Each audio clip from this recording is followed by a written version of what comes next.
Hello student, अस्सलाम वालेकुम। How are you doing today? I am hoping that you are doing well. आज हमारा अपनी 9th क्लास के पॉइंट ऑफ व्यू से तीसरा टॉपिक है, यानी कि फ़िज़िकल क्वांटिटीज़ आज हम पढ़ेंगे। इससे पहले हम ब्रांचेस ऑफ फ़िज़िक्स और इसके अलावा इंट्रोडक्शन टू फ़िज़िक्स पढ़ चुके हैं। तो आज हम देखेंगे कि फ़िज़िकल क्वांटिटीज़ क्या होती हैं, फ़िज़िकल क्वांटिटीज़ की कौन सी टाइप्स हैं। इसके अलावा फ़िज़िकल क्वांटिटीज़ में हमारे पास जो इंटरनेशनल सिस्टम ऑफ यूनिट्स का एक कंसेप्ट है, तो उसको भी आज हम साथ ही स्टडी करेंगे। तो सबसे पहले व्हाट इज़ फ़िज़िकल क्वांटिटी? तो वो तमाम क्वांटिटीज़ जिनको हम मेजर कर सकते हैं, जिनकी हम पैमाइश कर सकते हैं, उनको फ़िज़िकल क्वांटिटीज़ बोला जाता है। जैसे कि length, mass, time and temperature. तो ये ऐसी मिकदारें हैं कि जिनको हम आसानी से मेजर कर सकते हैं। हम लेंथ को भी आसानी से मेजर कर सकते हैं, मास को भी, टाइम को भी, टेम्परेचर को भी। जैसे कि अब एक बात यहाँ पे आपने याद रखनी है कि फ़िज़िकल क्वांटिटीज़ में 2 चीज़ें कॉमन होती हैं। इनमें 2 ऐसी खसूसियात हैं जो कि हर फ़िज़िकल क्वांटिटी में पाई जाती हैं, जैसे कि न्यूमेरिकल मैग्नीट्यूड एंड नंबर 2 पे यूनिट। अगर 2 चीज़ें हमारे पास होंगी तो कोई भी फ़िज़िकल क्वांटिटी को आसानी से एक्सप्रेस किया जा सकता है। इसको समझने के लिए यहाँ पे एक एग्ज़ाम्पल मैं आपको देता हूँ, जो कि आपकी बुक पे भी दी हुई है। वो कहते हैं, सपोज़ करें आप एक स्टूडेंट की हाइट मेजर करते हैं, या आप कह सकते हैं कि लेंथ मेजर करते हैं। तो लेंथ जब हम मेजर करते हैं तो हमारे पास कोई वैल्यू आती है, जैसे कि ये 104 सेंटीमीटर। अब इसमें 104 जो है ये न्यूमेरिकल मैग्नीट्यूड है, जबकि सेंटीमीटर जो है ये यूनिट है। तो ये दोनों चीज़ें मिलकर एक फ़िज़िकल क्वांटिटीज़ हमारे पास बना देती हैं, जिसको समझने में हमारे पास बहुत ही आसानी होती है। इसी तरीके से एक और एग्जांपल, जैसे कि 5 केजी शुगर। तो यहाँ पे 5 केजी किलोग्राम जो है, इस ये किलोग्राम यूनिट है, जबकि 5 जो है ये न्यूमेरिकल मैग्नीट्यूड है। जो और ये दोनों मिलके हमारे पास एक फ़िज़िकल क्वांटिटीज़ बनाती हैं 5 केजी, और ये मास का यूनिट होता है, सेंटीमीटर लेंथ का यूनिट होता है। ठीक है? तो जब भी हम फ़िज़िकल क्वांटिटीज़ की बात करते हैं तो उनमें हमारे पास 2 चीज़ें कॉमन हैं, एक न्यूमेरिकल मैग्नीट्यूड और नंबर 2 पे उसका यूनिट। इसके अलावा कुछ एग्जांपल, जैसे कि यहाँ पे आप 100 किलोमीटर देखते हैं, तो 100 न्यूमेरिकल मैग्नीट्यूड है, जबकि किलोमीटर इसका यूनिट है। 10 सेकंड के अंदर 10 जो है ये न्यूमेरिकल मैग्नीट्यूड है, जबकि सेकंड जो है ये हमारे पास यूनिट है। ओके। अच्छा, अब हम बात करते हैं कि फ़िज़िकल क्वांटिटीज़ की कौन सी 2 टाइप्स होती हैं। एक बेस क्वांटिटीज़ है और नंबर 2 पे डिराइव क्वांटिटीज़।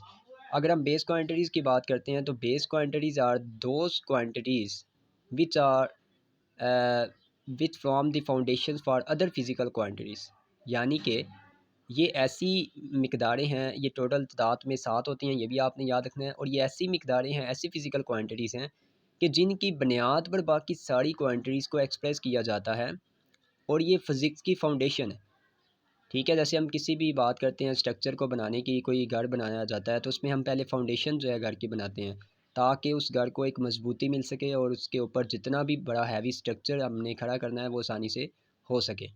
इसी तरह से फ़िज़िक्स के अंदर हमारे पास जो बेस है फ़िज़िक्स की, वो ये 7 क्वांटिटीज़ हैं कि जिनकी बुनियाद पर फ़िज़िक्स जो है उसको एक तक़वियत मिलती है, आप ये कह सकते हैं। या इस जिसकी बुनियाद पर फ़िज़िक्स के बाकी तमाम फंक्शंस को और डेफ़िनेशंस को आसानी से समझा जा सकता है। और ये कौन सी क्वांटिटीज़ हैं जी? 7 तादाद में जो होती हैं, ये आपने याद रखनी है। Length, mass, time, electric current, temperature, intensity of light and the amount of substance. तो ये वो 7 मिकदारें हैं कि जिनकी बुनियाद पर हम फ़िज़िक्स से बाकी तमाम क्वांटिटीज़ को डिराइव करते हैं, या इनकी बुनियाद पर सारी क्वांटिटीज़ को बयान किया जाता है। तो ये फ़िज़िक्स की फाउंडेशंस हैं। अच्छा, यहाँ पे बेस क्वांटिटीज़ की एक और डेफिनेशन भी बॉक्स में दी हुई है, आप ये भी याद कर सकते हैं। Base quantities are the quantities on the basis of which other quantities are expressed. मतलब कि ये बेस क्वांटिटीज़ ऐसी क्वांटिटीज़ हैं कि जिनकी बुनियाद पर दूसरी क्वांटिटीज़ को बयान किया जाता है। ओके। नेक्स्ट हमारे पास ड्राइव क्वांटिटीज़ हैं। तो बेस के अलावा बाकी जितनी भी क्वांटिटीज़ होंगी बहुत सारी ड्राइव में आ जाती हैं। तो वो तमाम quantities which are express in terms of base quantities, जिनको हम बेस क्वांटिटीज़ के हवाले से बयान करते हैं, तो उन्हें हम ड्राइव क्वांटिटीज़ का नाम देते हैं। अब इसके बहुत सारी एग्जांपल हैं, बेशुमार हैं, जैसे कि area, volume, speed, force, work, energy, power, electric charge, electric potential, etcetera. तो ये बेशुमार है, इनकी कोई एग्जैक्ट नंबरिंग नहीं है, कोई तादाद नहीं है। जबकि बेस क्वांटिटीज़ की हमारे पास एग्जैक्ट नंबरिंग है, जो कि 7 होती हैं तादाद में। तो ये हमारे पास दोनों का डिफरेंस है। तो ड्राइव ऐसी क्वांटिटीज़ हैं जो कि बेस के हवाले से या बेस से ही ड्राइव होकर हमारे पास आती हैं। और इसकी एक और डेफिनेशन यहाँ पे दी हुई है, the quantities that are expressed in terms of base quantities कि वो तमाम मकदारें जिनको हम बेस क्वांटिटीज़ के हवाले से बयान करते हैं उन्हें हम ड्राई क्वांटिटीज़ का नाम देते हैं। अभी आपको मैं कुछ एग्जांपल यहाँ पे समझाता भी हूँ। जैसे कि यहाँ पे अगर आप देखें तो वॉल्यूम अब ये एक ड्राई क्वांटिटी है। अब ये ड्राइव क्यों है? क्योंकि ये दूसरी मिकदारों से मिलकर बनी हुई है। ठीक है, दूसरी क्वांटिटी से ये ड्राइव होके आई है। जैसे कि वॉल्यूम का फार्मूला होता है length multiply width multiply height. तो इसका मतलब है कि इन तीन क्वांटिटीज़ से बेसिकली वॉल्यूम जो है ये ड्राइव हुआ है। तो इसी वजह से इसको हम ड्राइव क्वांटिटीज़ कहते हैं।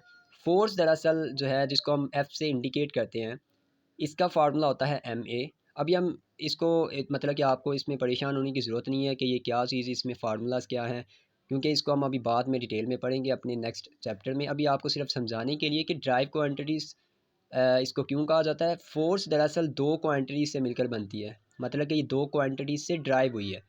कौन कौन सी? मैस और एक्सेलरेशन। इसको हम बाद में देखेंगे, अभी आप सिर्फ एक कंसेप्ट समझें।